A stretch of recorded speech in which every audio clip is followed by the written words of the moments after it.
Let's do it live. We're live now. We're doing it live, fellas. It's Friday night. Friday Night Likes, the show where our guests compete for likes. We're going to talk about West Ham, all the good, the bad, and probably the more bad, as recent things have been. So we've got these guys here. First of all, I'm going to introduce Wally. Wally's doing a special job for us tonight because I have had such a difficult time trying to watch, keep opinions, throw thumbs in the air, and keep score. So, Wally, introduce yourself. Who are you? Where are you? What are you doing for the show? And what are you drinking? I am Wally, and I'm drinking Yingling Lager, the local brew here. And I'm going to be the accountant tonight, keeping track of the likes and everything. So that is my job. Is going to do a great job for us. We're going to check in with him at probably about the middle of the show, and then he will later tell us who is the winner. Wally, I'm getting rid of you. Goodbye. Ooh. Now, we've got our three guests for the evening. Here we go, better. Tim, Ray, and Liam. Let's go around. Tell me who you are, where you are. How do we follow you on any kind of social media channels? And what are you drinking? Ray, let's start with you. Ray from Liverpool in the UK. You can follow me. Just go to Coty Ugly Liverpool. Just follow me via that. Easy enough. I'm just drinking Coke. Nothing exciting. That's all right. We've all got to take a step back sometimes. Liam. I'm from originally from Syracuse, New York. I am in Fresno, California. I'm drinking tea. I'll join Ray, and we'll keep it light this evening. Yeah, that's fair enough. That is fair enough. Tim. Yeah, I'm Tim. I don't know if you guys know me, but I'm from Lowell, Massachusetts, and I guess you could find me on this channel sometimes. And what am I drinking? I think I'm drinking my saliva right now because I don't have a drink nearby, and I'm dying of thirst. So, yeah, unfortunately, nothing.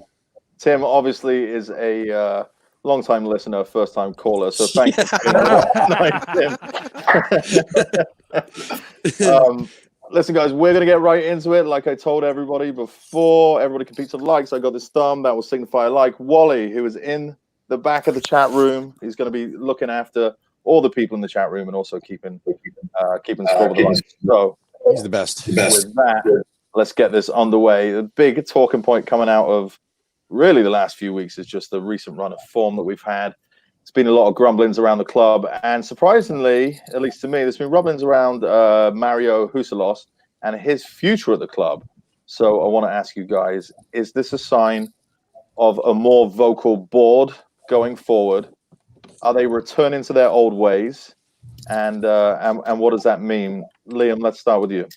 No, to be fair, no. I think we've heard grumblings about literally everyone recently, from the board to the manager to recruitment to the attitude of some of the players in the locker room. So there isn't just one person that's really shouldering the blame right now. And I think kind of the piggyback thing to that is right now, I think the main reason is because we're looking at Fornals, who did great in Spain, right? We saw the highlight reels. We saw how he was doing prior to coming onto the club, but he really hasn't made that proper transition into the Premier League's pace and the physicality. So I think a lot of people are looking at recruitment. They're looking at Huselos and they're thinking that there's got to be some sort of disconnect. I personally don't think that's really the case. I just think it's as soon as we run into a bad run of form, everybody, throws their hands up and, we want answers. And unfortunately, the club just hasn't been giving us those answers yet. We're certainly not. It doesn't take us a long time to start asking those questions as West Ham fans. I think we've always traditionally been that way. Ray, I think the board are probably looking at all the comments. Everyone having a go at the new signings, some of the signings anyway, and they've just put their 2 pence worth in, saying, "Oh, yeah, we know about it. We don't agree with it either. Don't blame us." And trying to shift the blame to everyone else. And they do it backhanded, from what I understand. They do it through their sources. They leak stuff. I don't necessarily think he's done a bad job. To be fair, I think he's done a good job. Yeah, I don't disagree with you on that, Tim. I think Huselos has done a great job. I think that the fact that they're making him a scapegoat just goes to show that they're trying to deflect. They're not taking. They're not holding anybody accountable. That needs to be. So basically, I mentioned this last night on American Hammers Radio, was that this is the time that the owners have to step up and say, listen, something's wrong with the club. We don't like what we're seeing, just like you don't like what you're seeing. Here's what we think about it. Here's what we should do. We're going to try to do something about this. We're not going to sit back and just let the shit unfold. But it looks like that's what's happening. And, they've been so quiet, which has been fantastic. But the one time they open their mouth, I mean, are they fucking serious? Like Huselos, really? They're going to make him the scapegoat? The signings are fine. It's not the signings. I mean, you gotta be a manager to really get your players up for the match. I mean, it is. I gotta say that it is a lot of the players' fault behind this, because we have one of the best teams on paper, one of the best squads, and we've invested well over the last couple of years. I mean, a lot of people bitch about the what do you call it, the net spend, right? There hasn't been much, but at the same time, I thought we've spent wisely though. I think they have, and I give the board credit for that. But at the same time, they got to speak up and actually, vouch for the fans here. They've lost the fans a long time ago, and they're not getting them back until they actually do something about it. So that's interesting, because I think we were all pretty happy coming out of the summertime. So hell yeah. Let me ask this: is it recruitment related? Why is this at Huselos's feet? Is it a recruitment issue? I think it's just we have only got so much money to spend each season. We ain't made of money. We're not Man City. We've got set amount, and he's just still not got all the jigsaws to the pieces that he needs. There's still a couple of areas that he needs to put in place, and we probably will see that in his first season. In my opinion, we probably do need a box-to-box player, someone that's going to run that midfield, because Noble can't do it all the time. Snodgrass is fantastic for what he is, how old he is, but he's not going to be there long term. Maybe they thought Fornals was going to be the player, but he's only just joined. He's still young. He needs to adapt more. He hasn't got enough game time, but he's doing okay with the game time that he's got. He just needs time. But then when we get rid of Snodgrass and Noble, because at some point they are going to leave, so they're not getting any younger, they're going to need to put in someone replacement to get that midfield going. Liam, is it recruitment related? I don't think so. I mean, okay. Personally, no, because I think we do, like we said, we have the team on paper, right? If you look at us, I think we can compete with the best that's in the league. I mean, maybe beyond your Man Cities, your Liverpools, as Ray said. But it's, I think it what it is we're still saddled with heavy contracts. We still have Carlos Sanchez, right? We all know that that's a huge waste of money and he's doing no favors.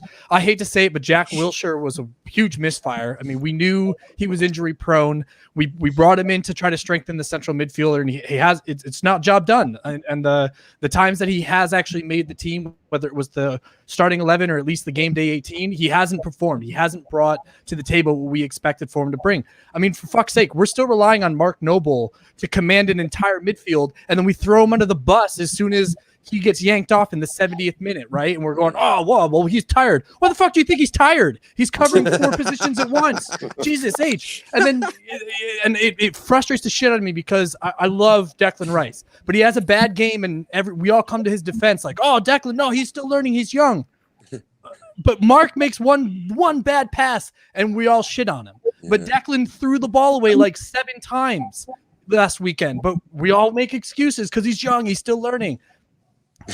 Look, we're asking is that we get the same kind of devotion we get out of Robert Snodgrass every week, the same devotion we get out of Mark Noble every week. When frickin' Fabianski was still in goal, that same level of devotion. I don't care if Roberto lets in a goal, but if he shows the same presence of mind, the same dedication that Fabianski did, I'm sorted. I'm good. But we're just not seeing it, and especially from the big people contracts that we've just extended, like Lanzini, like Cresswell, like Declan Rice. They got to show up. I don't think it's recruitment. I think it's passion. I think it's dedication from the players. My thumb is sore. It's not even mine. Tim. No, 100%. No.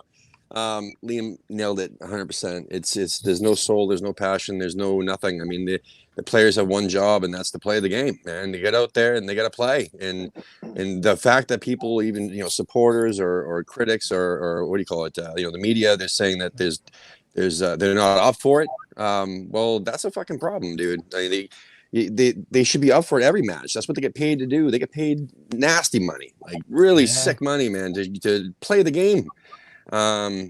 yeah. So anyway, I was gonna do a Herman, but I'm not. But it's true. You play to win the game. All right. So that's with everything. But no, listen. It's not ultimately, it's not though. There's got to be something wrong that we're not seeing, and I think it has to do with something on the training pitch. I mean, I really don't know. I mean, I think it has to do with the training pitch. I don't think it has to do with, the coaching staff. Like, we know what pellegrini is and what he does, but what about the rest of his coaches? What the fuck are they doing in training? Like, what are they actually telling these people? I mean, is there a miscommunication, like, via different languages and shit like that? Like, what's the problem here? Because we don't see that on a daily basis. We never see what's going on really there. And I think there's something missing, but it's somewhere aloof. It's somewhere where we just can't see it. I don't know.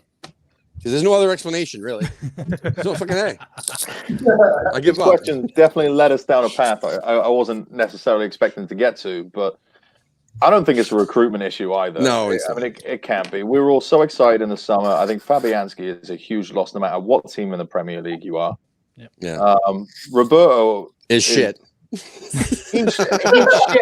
He is definitely shit. He is horrible. I blame him for one of those goals last week, and people will probably disagree with me on this one. I blame him for the free kick, the Shelby goal.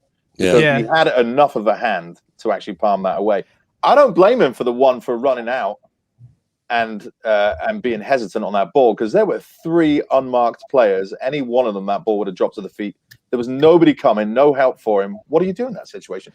You have to go and at least try and get in the way of something, but I think he second-guessed himself. But the problem with that free kick is he's the one that set up the wall. So it's like, you can't set up your wall proper to leave that part unguarded. Like, he hesitated. If you watch the replay, you can see him hesitate before he goes for the dive, and that's why it's only like it's like fingers on as it's the Shelby one. Yeah, the free kick. The Shelby one, he gets whatever the inside of your knuckle is. He gets that amount of hand on the ball. He's just too high. He's not in the center of the he's ball. high, all right. And it did. He's our most high goalkeeper since Bernard Lama, to be honest. Oh, man. Oof. You seen his wife, though? Oh, my God. Does she have neck tattoos? No, but, there's a reason why he does, I think. I think so, too. All right, so there's obviously, we're in disarray. There's some issues. There's stuff going on. Roberto shit. Yeah. Tomorrow, you're God. You can do anything, and you can force the club to do one thing right now. What is it, and why, Tim? Oh, me. Oh, God. I would eliminate. I would eliminate the whole coaching staff, management, academy, everything, top to bottom. Nothing extreme then. No, I just eliminate everybody. I'd put them all, in the fucking firing line and just blast them all away, because like they fucking ruined this club, and they're ruining it, and slowly. And that's what I do. I'm gonna keep it short so that the other guys can talk. At least I'm gonna give you a thumbs up for keeping it short, Liam. All right, so if we can't move the stands closer to the pitch, which would probably actually help the atmosphere and possibly create more impact on the players, I'd say we've got to spend money, bring in a proper number 10 that's actually going to provide service to either the wings or to Haller up front. I think that as much as we keep talking about trying to do a pairing of 2 up top, because that's what Haller had over at Frankfurt. I think the system that Pellegrini's trying to run is going to be more reliant on a sufficient number 10 to build connectivity from the back line through the midfield up to the top. Good one. Yeah, I don't disagree with you, Ray. Yeah, just give Pellegrini some support, especially with the transfer market coming up. They're not going to take that 40 million, so give him 40 million to spend. Let's see what they do, because he's only got another year and a half in January on his contract. So he ain't going to have much time. So give him some money. Let's see what he can buy with that, him and Julius, and let's see what at the end of the season. I think by next half of the season, when we've got the goalkeeper back, when we've got our team back, I even think Winston Reid is going to do a job for the second half of the season. But if they continue the form, Ray, like if they continue this form, or at least something similar, you think, okay. All right. No, I hope so. I hope it ends. I said it was going to end last week, but it didn't. I'm like, there's no way they can keep this run going on this long. But they've won once in the last 7 matches. That's the exact opposite of what they did in the first match. In the first 7 matches, what's been missing from that?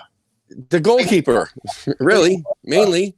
first and foremost. But no, my point is, will you actually give Pellegrini another 40 million in the if the form continues? Is what I'm saying.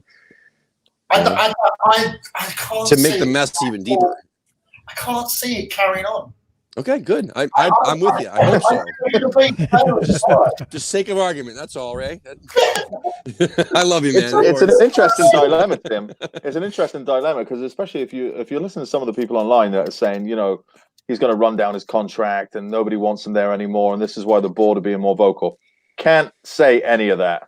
I don't know if I'm sure they have lawyers that could come after Friday Night Likes and our huge budget that we have. Yeah. But you know, people are speculating about that stuff, and you know, so what do you do if you have a lame duck manager, if you will? Do you support him? Do you give him money? Do you keep him at least so you're not getting relegated? I mean, if we see any money, let's go around. Actually, put a number on it. How much money is Pellegrini going to get in January? Ray, let's start with you, since you think he's going to get some. Oh, he's going to get nothing. There you go. I believe he's going to get fuck all, or whatever he sells, he's going to get. Yeah. Whatever he sells. You sure about that? Whatever he sells. So what is it? Is it 80 million? And we getting Declan Rice out? No, I don't think. And 40 for Lanzini. I don't think we can get anything. I don't think Lanzini is going to go. I don't see that. But if we do, I'm going to say something really bad. I would sell Lanzini. I wouldn't keep him. Oh, I would. I would. He's Absolutely, injured, I would. Yeah, I would sell him so we can spend that money on other players. I think we bought Fornals because they thought he was off. Yeah. That's a good point. Wow, I never thought of it like that. If you don't come up there. Yeah, I will. I'll fund myself. Liam, how much money are they going to give him? I'd say at best we're looking maybe 25, to be honest with you, and that's saying that they are able to sell some players, like empty out those contracts. Maybe you dump Wilshere, maybe you dump Sanchez. You know, I think that with Antonio coming back, no one's going to buy him. Nobody's buying him on that much. I wouldn't think so. I mean, I don't honestly. I think at this point the board has probably. There you go. Pad the pocket. No, honestly, I honestly think that as much as the board have penny pinched for years now, I think they do understand in order to compete with the top teams in the league, you have to spend the money. And he's done well so far in terms of some of the players that he's brought on. He's had some misfires as well. But I think that if they're going to try to let this, you know, trial run its course, they're going to have to spend some more money next year. They can't say, bank's empty. Sorry. Fuck off, Davids. You've got the money. We know you can spend. It's just, can Pellegrini get them to open the wallet? Tim, what's the number? Ooh, I don't know. I like that 25 number, though. I really do. I mean, that's what they told us we were going to have going into the off season and the summer window. And that's exactly what our net spend was, wasn't it? No. You know what I mean? I mean, we sold a shitload of players and we signed a shitload of players. But, yeah, we only spent a little extra of 25 million. I think it's 25 million. Okay. Wally, let's bring you back in. First of all, what's your number, Wally? Well, don't tell me your number. What is the number that they're going to give you in January? You don't want my number, John? Come on. We're neighbors almost. But I think like 20 million or something. I don't think really much. So I think Ray's probably right. Ray's probably got the best chance of being right. Wishful thinking would be, at least 20, like Wally's saying, and 25, like me. I hope we're right. Wally, how's everybody doing so far? Oh, it's really tight, actually. I had to take a penalty point off of Tim for talking over Ray. But it's really close right now. So what do we got? What's the numbers? Okay, we've got Ray with 5, Tim with 6, and Liam with 9. Whoa, Liam's pulling out there. It's from the rant, and Tim warned me to watch the time and try to keep myself fucking quiet. I can't. I'm so sorry. It's the Irish. No, it's great though, man. You're all good. Wally, goodbye. We'll see you in a little bit. All right, fellas, we're going to jump back into it again. This time with more personal question. Let's bring the romance down on a Friday night. You and your significant other rent an Airbnb in the country for a few days. you're looking to relax, unwind, and have some romantic time. What's the one thing you don't want to see when you open up the door to your Airbnb? And let's start with Liam. So I actually asked my wife on this one, and she said no security cameras in the bedroom of the lavatory. And then she also wanted to add no soccer on the telly. Oh man, she is harsh. She is harsh. I will give your wife a thumb though. There you go. Thank you. For me, I don't want to walk in and see any Tottenham Hotspur gear on the wall, or I'm going to burn the whole place to the ground. That would make it very unromantic. Ray. A strap on the bed. I'll be like, I'm out. Go away. I'll give you a thumb up for that, Ray. We all know you travel with one. You don't want to wait for one there. Tim. Yeah, man. A dead body in the bed. You know, that's my. She went right to the top. Yeah, look, no, my wife used to do that all the time. Every time we'd leave a hotel, she'd put all the pillows underneath the sheets so that it make it look like a dead body. So when we left, the maids would come in and think that there was a body just in the bed. But that'd be my biggest fear, man. Like seeing a dead body in an Airbnb. I've used many Airbnbs. I love Airbnb, but yeah, good luck so far. They do things very differently up in Massachusetts. It seems like. Only when we're on vacation. Yeah. The bodies are usually in the river, not the hotel rooms. So. Oh man. All right, so back to West Ham. Pellegrini, he's tried to stamp a big club mentality, and let me put that in big quotes. Big club mentality on the team since his arrival. It's been a prominent talking point. We've heard about it multiple times over the last, 1.5 years, 2 years that he's been in charge. But obviously something has to change in the way that we approach games. So how does the manager abandon a philosophy, a formation, or certain personnel without signaling to his players that we're not a big team and in fact we're in trouble? How does he go about that? Ray, let's start with you. Well, we're not really a big team. We are a medium to big team. We are on the cusp of being a big team if we get backed. Again, with the transfer market and stuff like that. What does he need to do? He needs to tell them the truth. You guys are underperforming. You are not doing what your job's role. You've got to get your fingers out your ass. And I think that's probably what some of the issues are. They don't feel like they are a big team. You look at where we was. We was like one game away from being in the top 3, top 4, and they bottled it. So they had that. The big teams can actually go and get the results that they need, whether it's a 1-0 win in the 90th minute, or whether it's just grinding out results left, right, and centre. Look at what Leicester are doing. They haven't spent more than us. They've spent probably about the same as what we've spent, and they're third in the league. They've got Brendan Rodgers, who's doing fantastic. Wouldn't we all like to have him right now? To be fair, so we really need to focus on what we're doing and just get the players to go. Look, we are on the cusp of doing something great here, but it's up to you guys. You guys have got to do it. Tim. Well, two things. One, I actually, believe it or not, work with a Leicester supporter, and he rubs it in every fucking day, and he plays that goddamn podcast of theirs on BBC Sport, and they play fucking Champions League theme music as their intro, and they said they will continue to do so until as long as they're in those spots. And I'm like, this fucking sucks, my life. So yeah, no, I was gonna say that Nikki Hawkins from West Ham Fan TV was on Hammer's Chat this morning, or was it last night? I can't remember. Anyway, I listened to it this morning, and yeah, he was on Hammer's Chat of all things. But anyway, he said it best, man.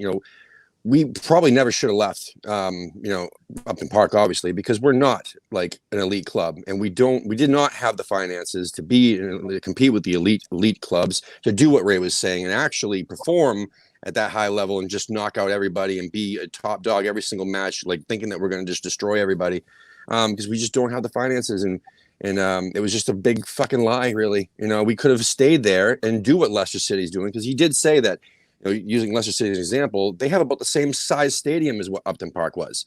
And they're doing just damn fine. Look at the results. Look, they won the league a few years ago. You know what I'm saying? So, yeah, I don't even know where I'm going with that, but yeah, that's so basically no. I mean, there's no way we can sell it on our players or even the supporters, dude. Not until like there's actual results on a consistent basis. Liam, I'm going to disagree with the both of you. So I think it's kind of an odd question, right? Because I think that the main people that don't believe that we're a big club, I think it showed right here in what Ray and Tim were talking about is us. We're the ones that don't believe we're a big club. But you look at the attendance numbers, right? We're the third highest in the league. You look at merch sales worldwide. You look at brand recognition. I was at Monterey Bay Aquarium and a guy walked up to me asking if I was English because why else would I be in a West Ham jersey? And he's like, oh, I've seen more of these since I've been visiting the States. And he was a Chelsea supporter back home. So he was confused that he'd seen more West Ham than he was Chelsea here in California. I kid you not. And I think that's the thing. Like the list goes on. Like we just keep making excuses. We say, oh, it's the West Ham way. It's the West Ham way. As though that's a way to Yeah. Yeah, exactly. And that's what I'm saying. It's a way for us to lower our expectations every single season, every single year. And we just need to hold ourselves to a higher standard. We have to expect European football each year, as well as competitive cup runs. We can't fuck off every cup and go, oh, we're gonna run the kids out. We're gonna run the kids out. We're gonna give them a fair shake. Fuck that. Play to win. And that's how we have to think about it. The other teams do it. We can do it as well. This doesn't occur overnight. We can't expect Manuel Pellegrini to just turn things around in a season and a half. It's fucking ludicrous. This doesn't work unless everybody believes that it's going to work. It's on all of us. When there's polls asking how many points we're going to get out of the upcoming fixtures, I go for the max because I believe we're going to fucking do it. If I sit there and say, oh, we're going to pull no points, it's going to be a draw. It's going to be a 4-0 defeat for us, walk back with our tails between our legs. No, fuck it. Then I'm not believing in my club. I'm going to believe in them every step of the way. And even if they fucking prove me wrong, it doesn't matter. I'm not going to wear this badge if I don't believe in it. Rant over. I love that, Liam. I got to say, I love that. And I think you hit a nerve there. We as West Ham fans are quite negative because we've seen so much negative. It's hard to think of the positive. But what I will say, and maybe it's the branding of it is wrong, right? So maybe it's not big club. Maybe those are the wrong words, but maybe just a winning mentality, which is something you would hear more in American sports. There's a lot of people that talk about a winning mentality over here. And to instill something like that, I think would be very beneficial at West Ham, where people go out onto the pitch and they're ready. They're just fucking ready, and they think that they can do something. I don't know if we need a club psychologist. Christ, we probably already have one. But we need to instill a completely different mindset in this team and in this fan base. But I think it's difficult because we just haven't seen that success in so long. And to give a shout out to my good friends over at West Ham is Why I Drink podcast, our song literally says, "And like my dreams, they fade and die." There is something in our DNA that is tripping us up.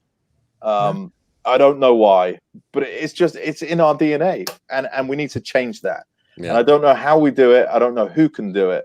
I was hopeful as Pellegrini. At the very least, I know he can attract the right players to come to West Ham to at least build and hopefully get a more successful manager or somebody that can be more successful at our club after him. So that's my rant on all this. I'm going to pump myself again. There you go. We're going into the last question on the night. So it all comes down to this. Everybody heard the scores from Wally. We've got a couple more points on the board for everybody since then.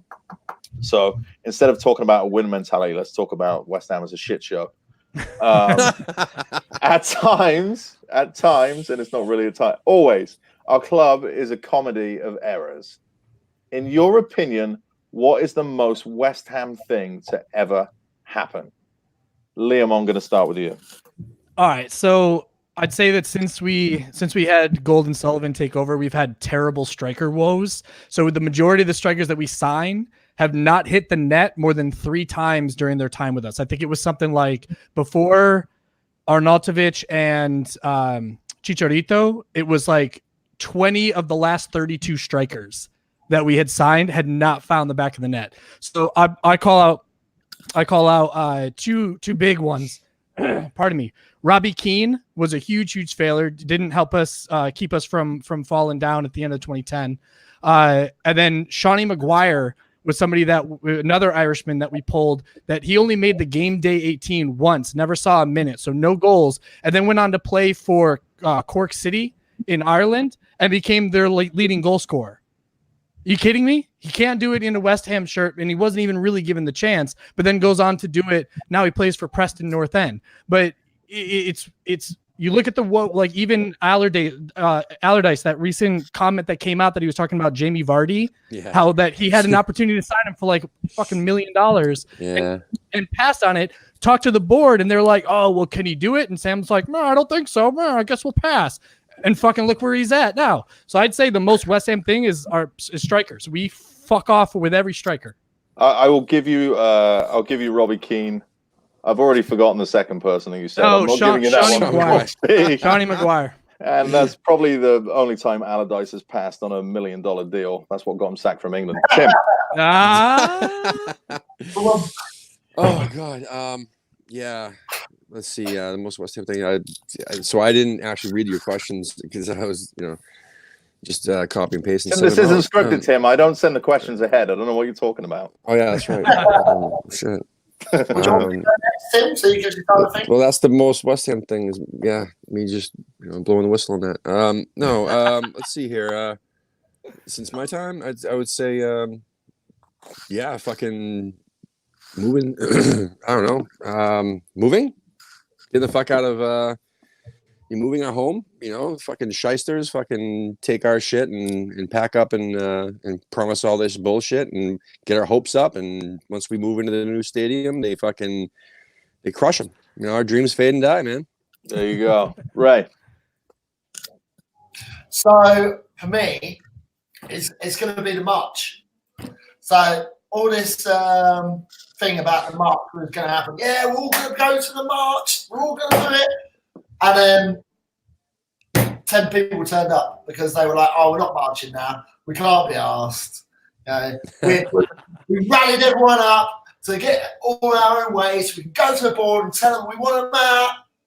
And then we just faded and died like our bubbles. Yeah. I was like, no. It's in our DNA. Yeah. And the other thing would be is selling Rio Ferdinand. Because we had a chance back then. Oh, he's not done. Get off, Wally. Go on. Carry on. So we had the opportunity to get our youth players through and build on that. But again, we didn't have the board to back the manager at the time. Because we could have been in the top 4 quite easily if we kept Rio Ferdinand. And kept it with Canio, kept Harry Redknapp, because as soon as we lost Harry Redknapp and Rio, the team just started falling apart. Lampard fucked off to Chelsea. It was the start of the dominoes, wasn't it? I mean, there was so much talent in the team at that time. No. So much talent. And we did not. What happened after we got rid of him? We went relegated. I know a lot of West Ham fans hate Harry Redknapp, but I actually quite liked Harry as a manager. I think if we kept Harry, he was there for 7 years before he left. He might have needed a break for a bit to get him refreshed. But if we kept him and just moved on, we would be challenging Arsenal and Man United, I think, for the Premiership back then. Wally, I'm going to ask you, and then I'm going to come to me. But go ahead, Wally. What's the most West Ham thing that's ever happened? I got to think that, it was like last season, every time we were getting close to, getting top, could have been top 4 or whatever. And then we go and lose the match. We go to Cardiff and we think, okay, we're definitely going to win here. And then we go and just lose that. And it almost seemed like they didn't want to get that high up the table. I was entertaining conspiracy theories at that point. Me too. Oh, I was giving it. Give yourself a thumb. Give yourself a thumb, Wally. Yeah. The most West Ham thing that has ever happened, and you lot, I'm surprised nobody mentioned it, is we get bought out by the Icelandic National Bank, and then fucking Iceland's economy goes under. That's the most West Ham thing that could ever happen. Wally, who's won? Tell me. Sorry, I caught you mid-drink. Yeah. Now tell me. Okay, so you can see my complicated program here to keep track of the scores, but it was very close. But we had a clear winner, and it was tonight's Liam. And I have to point out that he did such a great rant that the great Mississippi Hammer said he was ready to run through a brick wall because of that rant. Good stuff. Yeah, good stuff. Good Thanks, stuff. mate. Liam, I'm going to mute everybody else. Congratulations, Liam. Liam, you get the time to do whatever you want. You can promote yourself. You can make everybody finish their drinks. You can go on a rant about something that's pissing you off. I'm going to turn everything over to you, and here's your time. Thanks, mate. All right, so I just want literally, I'm not going to try to promote myself or anything like that. Obviously, you guys can see the social media handle, but keep the faith. That literally, as like a very devout Irish American, keep the faith in your club. Like, I get it. This is a dark time, but we've had them before. This isn't something fucking new to us. This isn't something that's going to ever go away. Every club goes through it. Every club's going to have the dark times, but like the saying, what you can't have the sweet without the sour, right? Like, we're going to have games that we just completely, fuck off for the entire time of it. But we as supporters, whether you're able to be there at the London Stadium week in and week out, whether you're supporting at 4:30 in the morning out here on the West Coast, or 7:30 on the East, Australia, what have you. Everybody here bleeds claret and blue for a reason. And I know it's easy to want these changes to happen overnight. I know it's easy to say we want to be that top 4 team. We want to win the league. We want to have deep runs in cup runs, but it takes time. And in that time, you got to keep the faith. And it's the one I don't know. I guess it's the one staple of being a West Ham fan is that, you guys said it before. Like our dreams, they fade and die, but just like bubbles, they always come back. Just like the song, it always comes back. And it's going to be more impressive the more there is of us shouting at the screens, shouting at the pitch, shouting at the players, but shouting to give them support and get them to be the club that we know that they can be, the club that we want them to be. Come on, beautiful, Liam, beautiful. Thank you, everybody, for joining in. Thank you, everybody, for coming on the chat room. I see a lot of you in there. Penny, Alex, Foshizi. We got a bunch of guys in the chat room. If you're not watching this live, thank you so much for watching as well. Please subscribe and retweet. We'd really like to get this out. We try and be a more upbeat show for West Ham supporters. There's so much negativity going on in the club. We do focus a little bit on that. But if you want your friends to have a laugh, make sure that you send a link to them for this show. We'd love to keep growing it, and it's really fun to do. I got to say, we've had some great guests, especially tonight, and amazingly, they're all sober. But with that being said, come on, you Irons, we're gonna fucking smash these bastards tomorrow. I think we are. No, not I think. Or maybe not I think. Or maybe John, not. I don't know. John, Yeah, I know. keep the I've had fucking too faith. much. I got PTSD from West Ham, Liam. It's too long. Come on. But you're right. We will get it going, and. Come on, boys. We can do this tomorrow. Let's go turn our season around. Really looking forward to watching the game. So come on, you Irons. Thank you all so much. We'll see you next time. Cheers.